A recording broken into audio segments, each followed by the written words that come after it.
When a cardinal becomes pope, the world sees white smoke, the jubilant crowds, and the grand blessing. But few realize that behind the closed doors of the Vatican, the new pope quietly receives a series of sacred and secretive objects, keys and seals that unlock not just rooms, but the mysteries and governance of the Catholic Church. These are not ordinary items. Each one carries deep theological, administrative, and symbolic meaning, passed from one vicar of Christ to another, sometimes without public ceremony. Let's uncover the 7 sacred keys and seals entrusted only to the Pope after his election, and why each matters far beyond the surface. Number 7. The key to the Apostolic Archive, Archivum Secretum Apostolicum Vaticanum. Hidden deep beneath the Vatican lies the Apostolic Archive, formerly known as the Secret Archive, one of the oldest and most restricted collections of documents in the world. Upon election, the new pope is handed the ceremonial key to the archive, symbolizing full access to the Church's hidden history. Ancient letters from monarchs, medieval trials of heretics, personal papal correspondences, secret negotiations during world wars, and documents still classified to this day. Holding this key is more than accessing history, it is becoming its guardian. Within these vaults are not just facts, but souls, stories of faith, betrayal, heroism, and error. The new pope must discern how much to reveal, how much to protect, and when history itself needs the balm of mercy rather than the scalpel of exposure. In receiving this key, the pope is handed the memory of the bride of Christ, sometimes wounded, always loved, and charged with preserving her sacred story for generations yet unborn. Number 6. The Fisherman's Ring Seal. Annulus Piscatoris. The Fisherman's Ring is perhaps the most famous seal given to the new pope.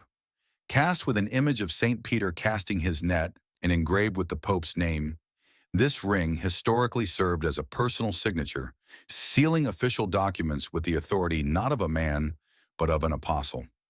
Slipping on the Fisherman's Ring is a profound moment, a moment when the cardinal ceases to be himself and becomes Peter for the world. Every pope wears it differently, some with great solemnity, others with visible emotion.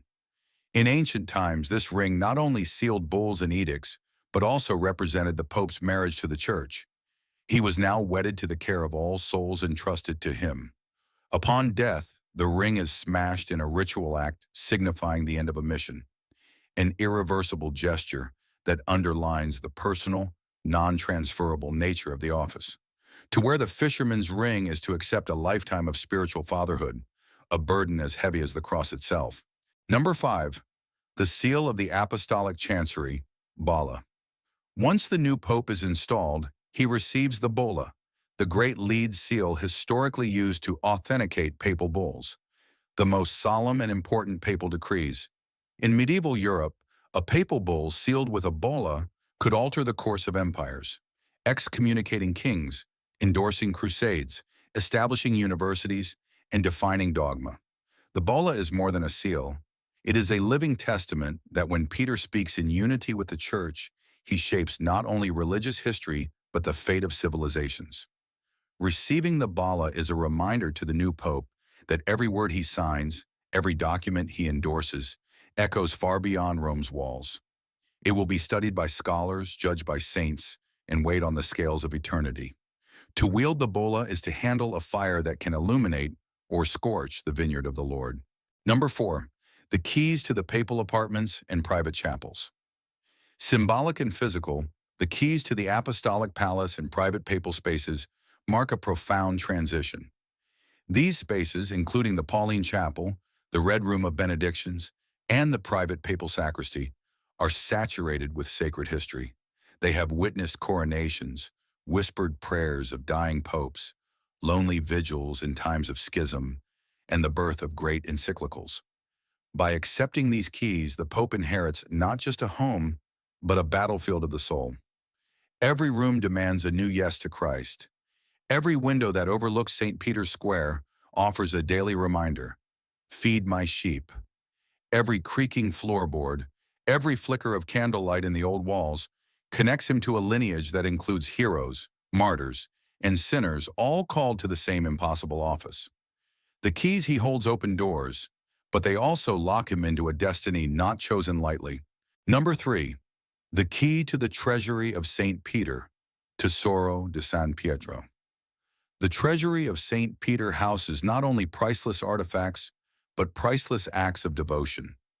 Jeweled chalices from emperors, battle-scarred relics carried through plagues and sieges, banners once blessed before going to war in defense of the faith. These are not museum pieces. They are the love letters of the faithful to their God. Receiving the key to the treasury, the Pope becomes custodian of a trust that spans continents and centuries. He must decide how these treasures are used, to inspire worship, to raise funds for the poor, or to testify to the Church's enduring resilience. In a world quick to accuse the Church of materialism, the Pope's stewardship of the treasury becomes a silent sermon on detachment, gratitude, and awe. This key asks him, will you guard splendor, or will you transform it into grace? Number 2, the seal of the Vatican Bank IOR. The Vatican Bank has long been a source of fascination and scandal, but at its core, it exists to protect the Church's missionary work and charitable endeavors. When the Pope receives his official access, seals, passwords, secret codes, he also inherits centuries of financial burdens and moral responsibilities. He must navigate between safeguarding temporal goods and rejecting the lure of corruption. Every financial decision becomes a theological act, a reflection of Christ's poverty or a betrayal of his gospel. Some popes have faced crises that forced painful reforms. Others have quietly cleaned the Augean stables with little acclaim. This seal reminds the Pope daily, though Peter held no silver or gold, his successors must often walk amid both, without letting it soil their souls. Number 1, the seal of the papal nunature network. Through the network of papal nunciatures, the Holy See's embassies to every corner of the globe, the Pope's spiritual fatherhood is made present among nations. With the master seal in hand, he gains the authority to anoint peacemakers, to deploy secret envoys, and to intervene diplomatically where faith or justice demands. These acts often unfold far from cameras and headlines, in whispered negotiations that have ended wars, saved refugees, and defended persecuted Christians. The Pope's seal on a nuncio's appointment is a quiet roar of conscience across continents. It proclaims that while the Church has no armies, she wields the far greater power of truth, mercy, and moral authority.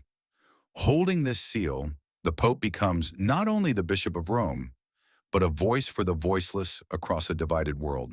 Beyond the public joy and global headlines, the first hours of a new papacy are marked by solemnity, tradition, and deep responsibility. These keys and seals are not ornaments. They are sacred chains binding the Pope's heart to 2 millennia of faith, witness, and sacrifice. Each lock he opens, each document he seals, is a reminder.